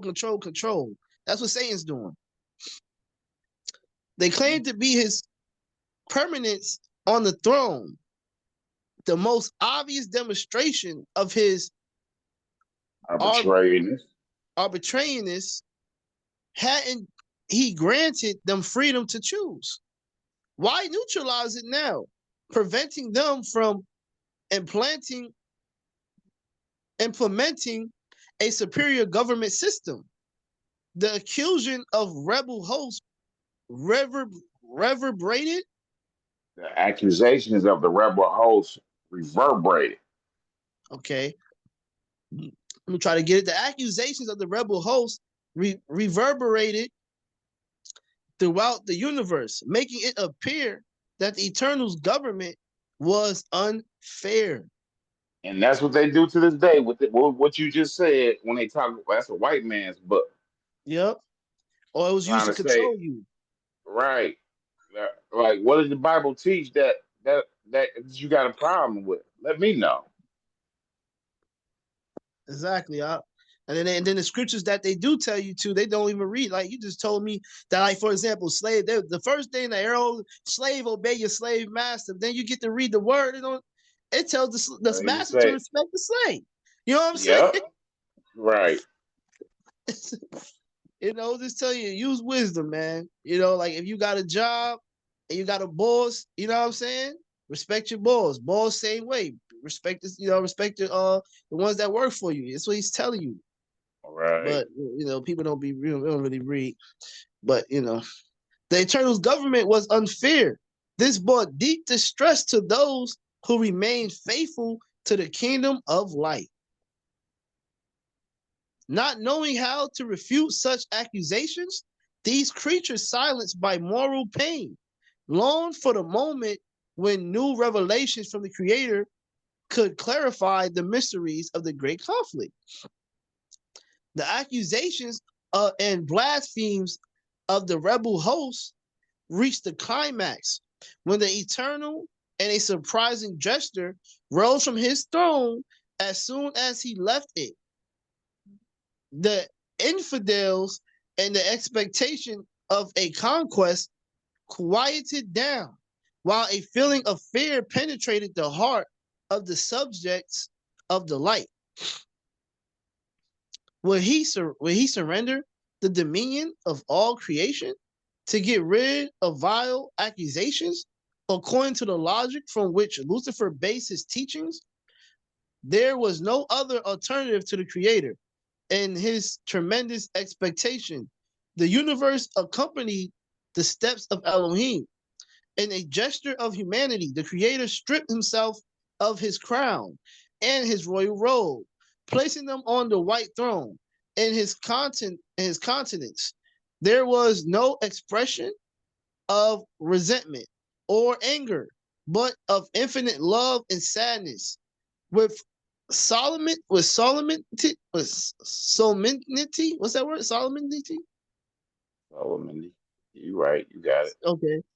The Good Eternal enough. proclaimed that the decisive moment had arrived, when each creature should seal its decision by the light or darkness. Right. Choose this day who you gonna serve. Yeah, exactly. That's basically what he's saying. Yep. Yep. In a wide revelation, he warned of the consequences of a break with the source of life. With a look of tenderness, the Creator looked at his children. It was a look of humility, which full of love begged to remain by his side. Countless creatures, moved, corresponded to his look of kindness. While a crowd remained downcast, Lucifer and his followers were aware of the seriousness of that moment. It was still possible to turn back their plans, surrendering repentance to the divine Father who had always loved them. Right. Right. Who they call him? The divine Father? Okay. I just wonder. Mhm. And he was gonna forgive him, right? He said that it still be forgiven. Mhm. Merciful, While right? hmm while crestfallen considered, right? Crestfallen Mhm. considered the final decision, Lucifer and his followers heard the song of those who in recognition and gratitude stood beside the eternal. The last fight was at the heart of the infidels, whose shuddering came to think about retiring. Finally, Right. the memory of the recent divine gesture, stripping the crown, gave them the certainty that the government would be handed over to them. Seeing that the throne remained empty, Lucifer and his hosts, dominated by greed, finally broke with the Creator. Seeing a third of the subjects go through the divisions of eternal separation, Elohim let out the distressing pain that for so long martyred his heart, curving in inconsolable crying, Inconsolable. Yeah. inconsolable crying. Mm. Contemplating his rebellious children, he raised his voice in a painful lamentation. My children, I can no longer call you that. I would like to have you in my arms so much. I remember when I formed you with love. You came forth happy and perfect in chores of hope and eternal harmony. I lived for you, covering you with glory and power. You were my joy. Why did your hearts change so much? Oh, what else could I have done to make you stay with me? Today, my soul bleeds in pain from the eternal separation. Man, how would I look? How would I look to the empty places where so many times the voices raised in festive hosannas without a mixture of happiness and pain coming to mind? Right. That Infinite, that raised in festival Hosanna, that raise of praise. mhm. That Hosanna in the highest, that's praise. Infinite nostalgia already invades my being, and I know it will be eternal. So he goes like that memory, right? Because there's no more. Right. Right. Today, my heart broke and broke. I will carry the scars forever. After proclaiming in sorrow so painful lamentations, the Eternal One addressed Lucifer, the cause of all evil, saying, "You received a name of honor when you were created. Now they will not call you more Lucifer, but Satan, the enemy of Creator and his laws. No. Oh, so now we see what Satan means. We seen Lucifer earlier meant light bearer. Now we see what Satan means, the enemy of the Creator and his laws. And his laws. Because again, when the Most High brought forth Satan, what he gave him? His laws. Love me with all your heart, right? And love your neighbor as yourself, right? He's the enemy of that. Go ahead, Al. After lamenting the downfall of the rebel host, the eternal and slow steps was absent from the Garden of Eden, place of the universal throne. He wasn't there. Where would his dwelling be now? The faithful host accompanied, right? Yeah, company. Reverent his mysterious steps of abandonment were seen to reveal a difficult future of suffering and humiliation. Would the rebels occupy the divine throne, desecrating it as a dominion of sin? No. This inquiry, what's that? The answer is no. But that question, that's a question. Would the rebels occupy the divine throne? And then when rebels occupy something that's not there, is what they do. Desecrate it, right? Mm-hmm. And make it a dominion of sin. No, that would not happen. This inquiry tortured the hearts of the subjects of the eternal. Leaving his beloved city, the Most High of Light led himself in the midst of the glories of the universe in a direction of the immense abyss, which he has silenced. You say what up? That's the earth. Direction of the immense abyss, which he had silenced until then. There he stopped once more, muted, while he seemed to read in the darkness a future of great struggles. So he already seen what was to come, right? In this immense darkness. Faced with the suffering of the eternal expressed in sadness of his countenance, the faithful could finally understand the meaning of that mystery. See, he didn't want to reveal it, but now, hey. And that's why they love darkness, right? And call darkness light. Right. Of that mysterious abyss. It consisted of a symbolic representation of the kingdom of rebellion. And the saddened face of Elohim, there was finally a glow that encouraged the faithful. Now we seeing what the abyss represent, right? The kingdom of rebellion. Because at first we was talking about the kingdom of light, right? But now what this abyss represents, the kingdom of what? Rebellion. Right. Rebellion against who? The Most High. Right on. Raising the powerful arms in the dark, he ordered loudly, "Let there be light." Immediately, the light of his presence flooded the deep abyss and, triumphing over darkness, revealed an unfinished world. Covering by crystalline waters, with the gesture, the eternal begin a great battle for the claim of his government of light. Battle of love against selfishness, of justice against injustice, of humanity against pride, of humility against pride, of freedom against slavery, of life against death.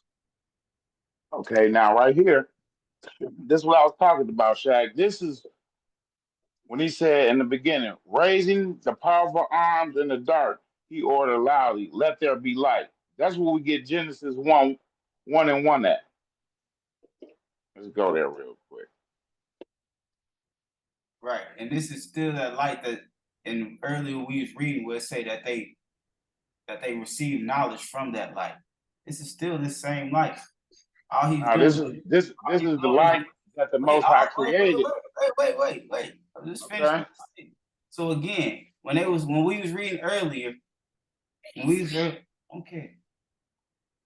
reading earlier, when it said that they was receiving knowledge from that light, this is that same light that he said, "Let there be light." This is that same light. So we got to ask ourselves, what light was they receiving knowledge from? In every single scripture we go to, we see that Mashiach is the one that gives all knowledge and wisdom, right? That's why, again, he was still a messenger, right? He was still a messenger, right? Yes, he I'm gonna was. let you finish. Go ahead. No, I was asking, is he a messenger or not? Is Mashiach a messenger or not? Mashiach is the creator. So he's not a messenger. Okay. So He's a he's not creator. He's a creator. right. But what we was He's reading a earlier, creator. okay, that's what you're saying. But That's what we the think that scripts the say. Most High right. That's what the Most scripts High, say, not me. okay. Because like when we Let me was just finish reading in my the statement, beginning. then you go on. Okay, go ahead. Go So ahead. again, the same light that was giving them knowledge, right? He said, "Let there be light," in that abyss that they was going to. When we read, this abyss was full of darkness, and in this abyss, he said, "Let there be light." That same light that was giving knowledge in the beginning to the messengers is that same light he said that he brought forth and said, "Let there be light." And it came from who? The same light, the Most High. Okay. That's right. My turn. It's always your turn. What do you mean? Okay. Okay. Right here where it said, in the beginning, Elohim created the heavens and the earth. And the earth came to be formless and empty, and darkness was on the face of the deep. And the spirit of Elohim was moving on the face of the waters. And Elohim said, let light come to be, and light came to be. Now, when we go back to this Melchizedek, this is the same thing. Raising the powerful arms in the dark, he ordered loudly, let there be light. Immediately, the light of his presence flooded the deep abyss. That same light, when you go all the way to verse 1, where it said, on him, he first created a world of light. That's this same light that we're looking at right here is in Revelation. Revelation 21.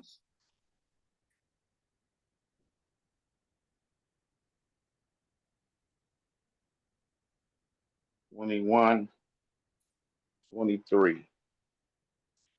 And the city had no need of the sun, nor of the moon to shine in it, for the esteem of Elohim lightened it, and the Lamb is his lamp. You can even go over to Revelation 22. Okay.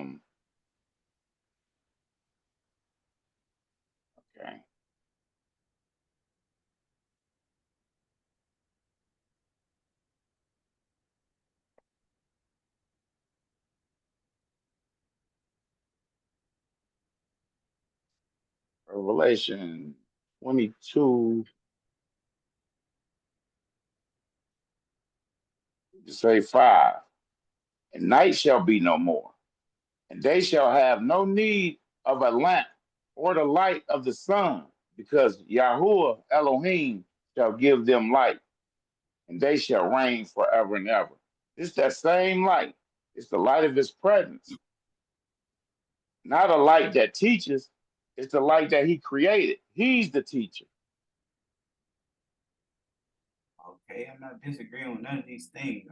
Like you're saying something that I never said. I'm not disagreeing with none of that at all. Now you said that that Genesis 1:1, that was the Messiah All right, I'll keep being on. created. Right on. Let's go.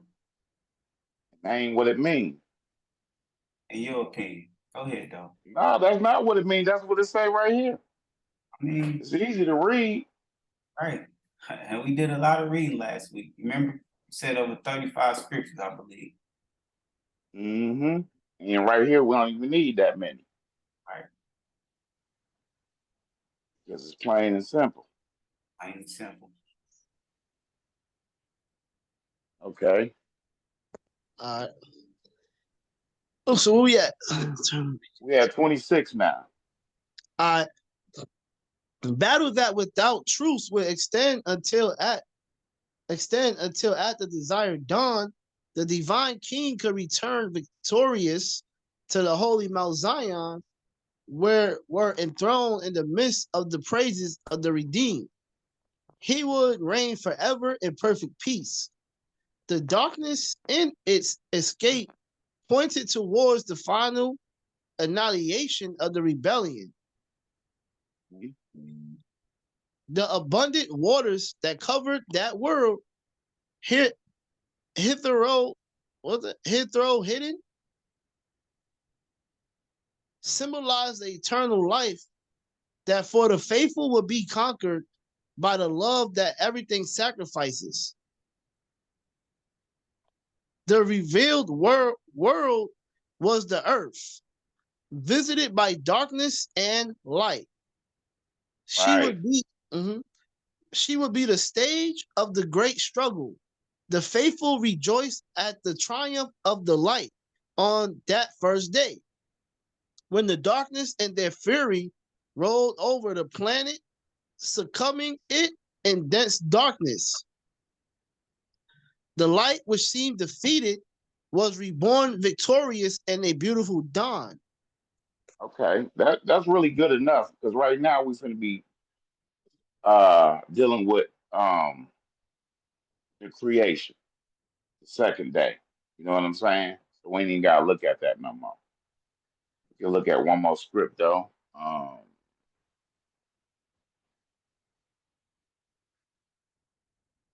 19. Go to 19. Okay. We're gonna read 19 to 24, yeah, Mayor. Chapter 3, right? Yeah, this is chapter 3. Okay. All right. It was the sixth day that came to an end, giving rise to the hours of a special day, the Sabbath. That day in its meaning would be solemn for all subjects of the eternal, for its dawn would bring victory to the kingdom of light. The sun, which on the sixth day had brightened nature. Oh, Oh, I that messed thing. it up. My bad. My Yeah. bad. Okay. All right. Let me get back. Let me see. Okay, I had brightened. Let me see subjects. Oh, I see it. Which had brightened nature with its brightness and heat, was hidden, leaving it in cold shadows. The cheerful birds, silencing their trills, look for their nest, while the other animals. Oh, my bad. My bad. While the There other we go. animals were collected, only the couple remained motionless, trying to see in the last flash that went out on the horizon the hope of a new dawn. They investigated the sense of darkness when, among the bushes, they saw a beautiful place whose silver rays bathed in silver rays, bathed the nature in soft luminosity. The whole sky was illuminated by the glow of the stars. Admired, they discovered that the night was only darkness when they looked down. Adam and Eve, in their innocence, did not know that that night symbolized the bleak future of humanity. When they understood it, they would be comforted to contemplate the brightness of the heavens. The place would speak of hope, and the twinkling stars would attest to the interest of the host of light and clearing their moral darkness, giving encouragement to sinners, but only those who, diverting their eyes from the earth, contemplated the high heavens, which high heavens would be enlightened. Let me help you out, Hot. Let me help you out. He said, yeah, please, I got you. Oh, All right. Verse 21. After contemplating the sky for some time and its luminosity, the couple remembered the beauties of paradise, turned their eyes, seeking to see them.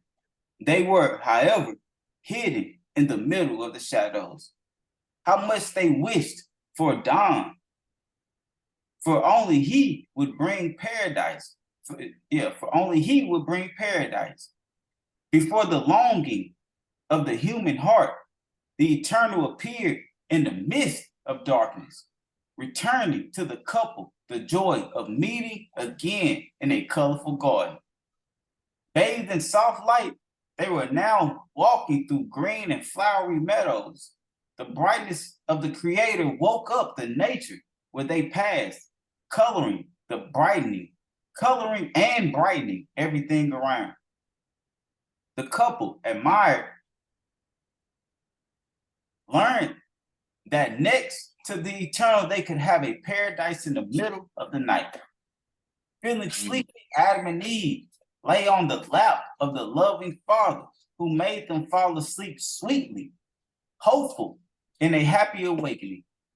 Leaving them on the soft grass, the eternal rose to the side of the contemplative host. He would manifest again at dawn, waking the couple for the most solemn event, which would reduce to dust the most vile accusations of the enemy. The dark and cold night, through its long hours, seemed to mock the light.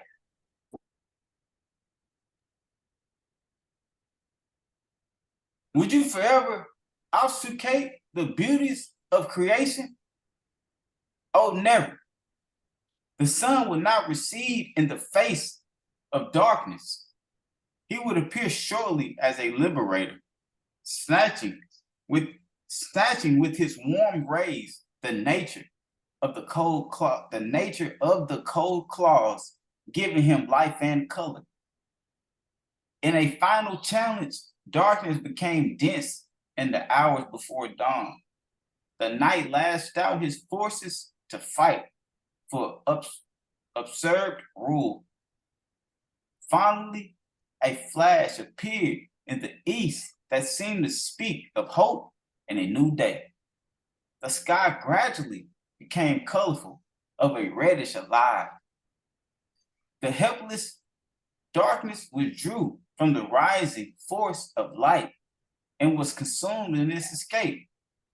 Nature began to wake up from the long night, reflecting in its bosom the nostalgic rays. Flowers would open, exhaling perfumes of joy.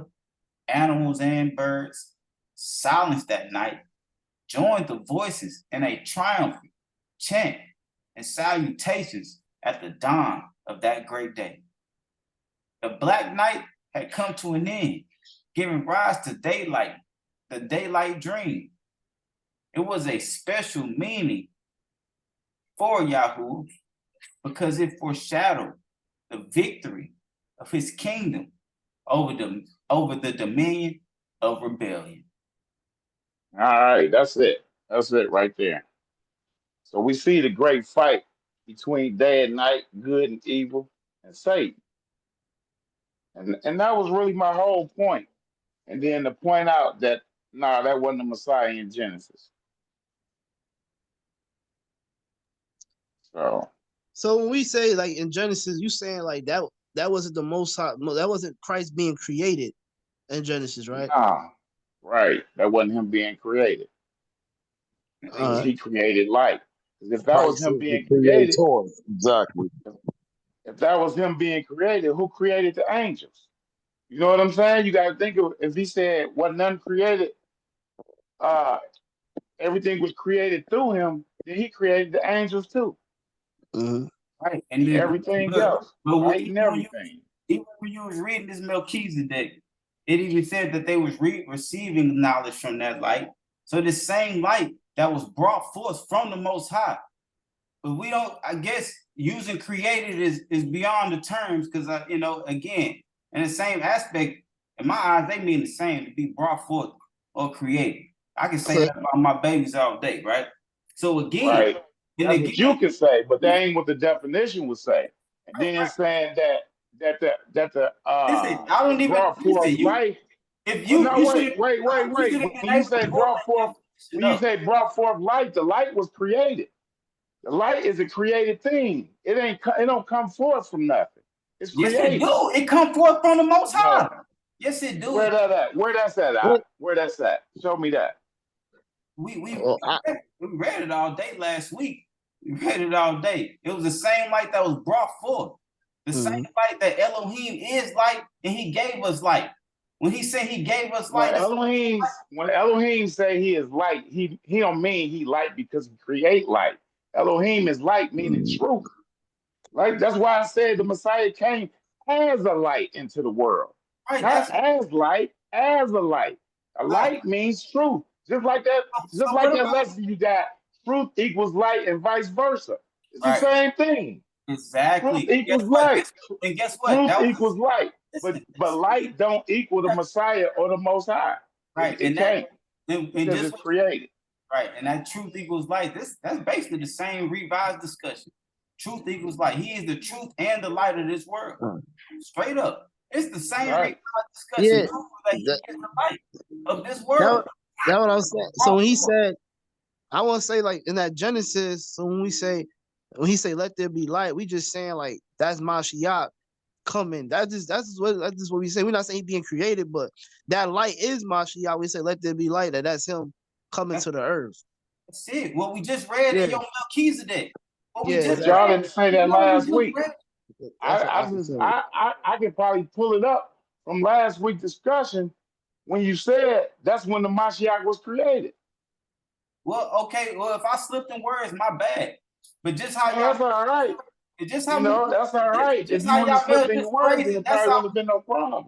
Okay. Well, just how y'all Mel just phrased it. That's all we saying. That's all. That's it. And then I say one more thing. Light was created. It was brought forth. Right on. Or was it? Where you see that at though? It was brought forth. I mean, we can read that the Messiah was brought forth from the Father, but we can't read that light was brought forth. Because if you keep saying light was brought forth, then that would be called false doctrine because you cannot read it. But he didn't even say I created light. He just said let there be light. So it was brought forth. That's all. Like Okay, and then that's when On we the go to earth. Isaiah 40 to end that discussion, that's when we go to Isaiah where he say he created light and darkness. That's when we go there. Because light can't come forth if it was created. Can't do it. He said he was brought forth. And he said, I create light. So light can't come forth. Can't happen. okay.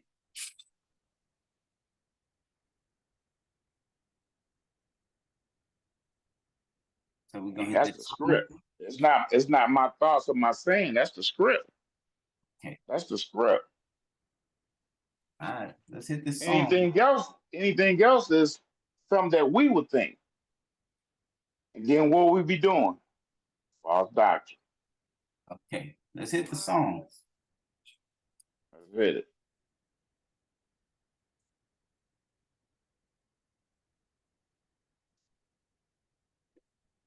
You said we 149? Yeah. I think that's where we at, Jermaine. 149. I'm sure I think we read. I think we were 150, man. No, you read Ralph. Was it 140? Oh wait, you might be right. 149. I think you read 148 a lot, right? Or 147. One. I think 148. I think we read that like 2 times. So we read 149.